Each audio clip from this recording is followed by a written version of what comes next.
July 6, 2013, San Francisco, California. An Asiana captain flies the plane in for a visual approach without automation control. Too low and too slow. So says the National Transportation Safety Board's Deborah Hersman. And about 3 seconds before impact, there is a call for a go-around.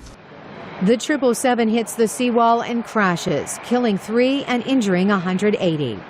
The NTSB reports that nobody in the crew on its first flight together spoke up about this dire position, despite automated warnings, until 2 pilots called for a go-around too late. 1997 on Guam, Korean Airlines Flight 801 crashes on landing, killing 228. This NTSB accident report shows similar problems. A first-time crew with no cockpit discussion about aborting the landing, even though the first officer yelled for a go-around 6 seconds before impact.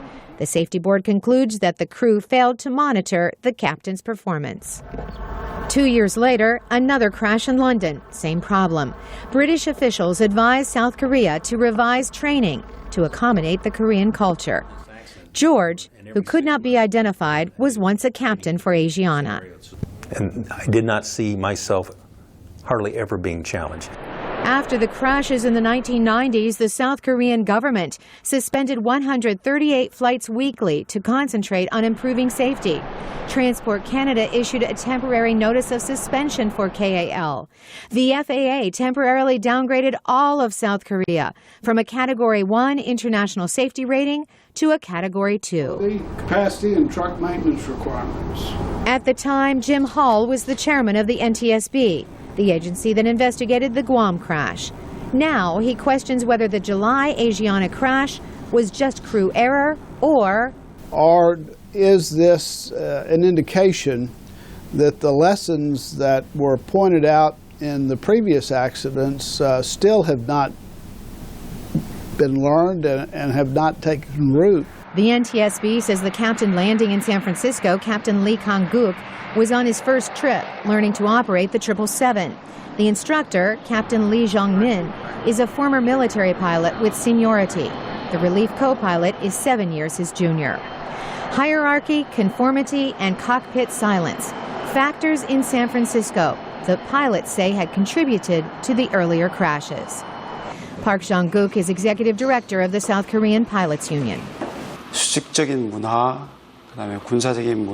was a vertical or military tradition in the past, but the companies have put forward a lot of effort to improve this kind of tradition.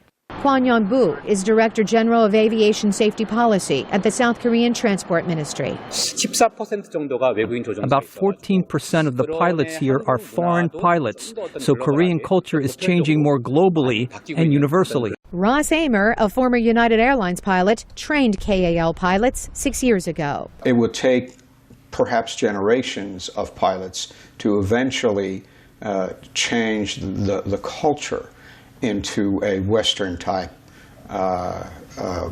flying culture. Captain Vic Hooper retired just 2 years ago from Asiana, where he says the cockpit culture is little changed. And they bow and they shake their hands, which is part of their culture. Like I said, it's to show their subservience to the rank.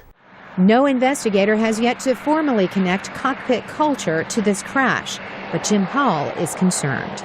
With a decade, it's not unusual, unfortunately, in the accident investigation business to find that lessons learned are also lessons forgotten as times pass. Asiana executives expressed their utmost sympathy at a news conference the same day as the crash, but did not want to be interviewed for this story. Nor did KAL, although the airline did send us a list of all the improvements made following the earlier crashes.